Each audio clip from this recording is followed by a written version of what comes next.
Ciao everyone! I recently celebrated my 4-year business anniversary, and for the special occasion I collaborated with a renowned Italian wedding photographer. In this video I'm going to discuss with you the locations we chose, the gear we use, both digital and analog, also the editing and scanning process. I'll give you my tips, and also stay tuned to see the final beautiful images that we created together. Let's start. So let's start with the renowned Italian wedding photographer, which is Mario Casati. I often collaborate with him because I'm a fan of his work, and also because over time, with the multiple sessions that we have done together, we became good colleagues and friends. I also helped him with my signature session where I create custom presets for photographers. So I helped him create a new version of the presets that he was using to better achieve his dream editing style. As for the locations, we shot 3 different locations, but primarily at Lake Garda. The first one we chose together was a little village on Lake Garda named Pacengo. There is a beautiful port there with an adjacent garden, and there were many ducks strolling around us while we were taking shots with boats and garden in the background.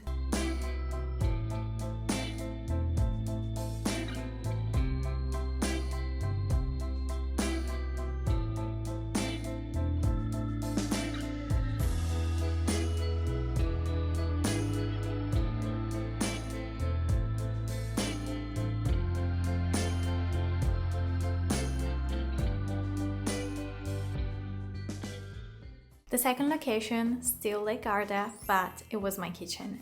So I planned a cake for the event, for the session, and I decided on the whipped cream, the colors, the number of the cake. I ordered the cake in advance, and I also had the idea in mind of what style I wanted to achieve with these images. I really wanted the images to look soft and light and emulate the look of film, but still look professional, more professional. I really love the final results that we achieved with these images, and these are the images that I also shared online. Obviously, I also asked my sister to participate in these images, and I truly love the images that Mario was able to capture, as he was able to capture the chemistry that we have as sisters, as friends, as colleagues. There are so many layers to our relationship, and if you look at these images, seeing us in our natural environment, because we spend a lot of time in the kitchen doing stuff together, you can really see how at ease we are with each other. I truly love these images. These are my favorite ones. So I'm really grateful that he was able to capture those, and we blew out candles together, and yeah, that was my favorite part.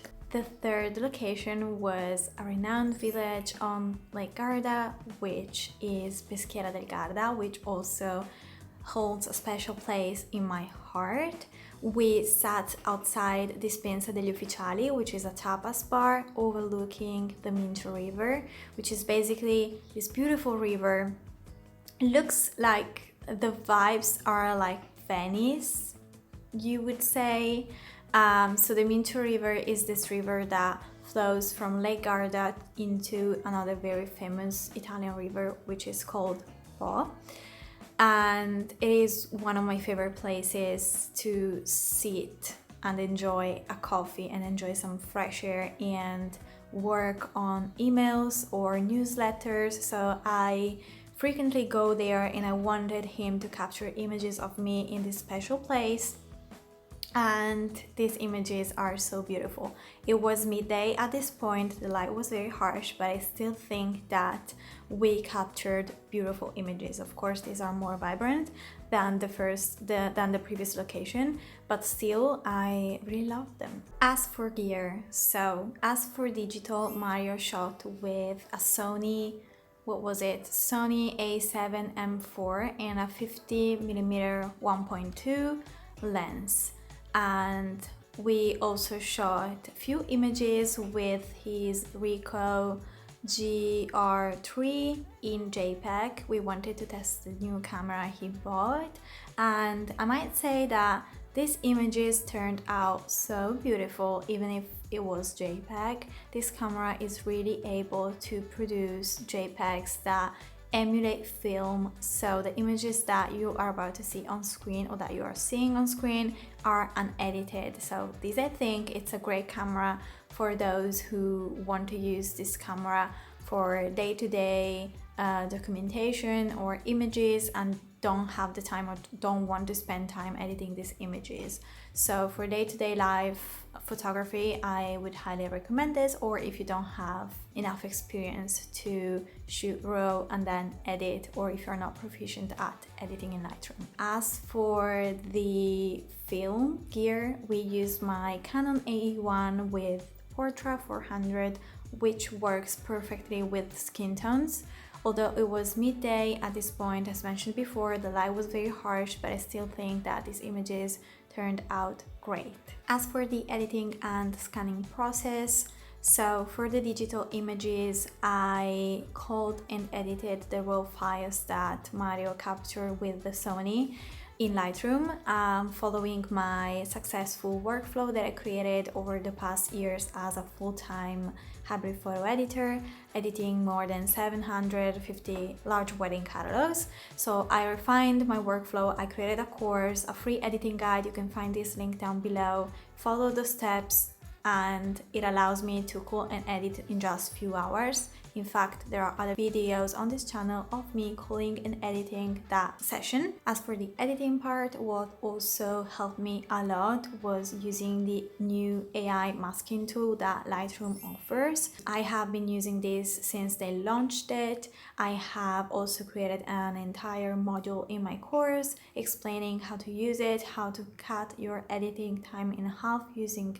this AI tool, and also it allows you to be more consistent with your editing as you are not brushing on images or applying local adjustments yourself, which are always different, but you are using AI, which allows you to replicate those adjustments and those masks more consistently, and it is a game changer.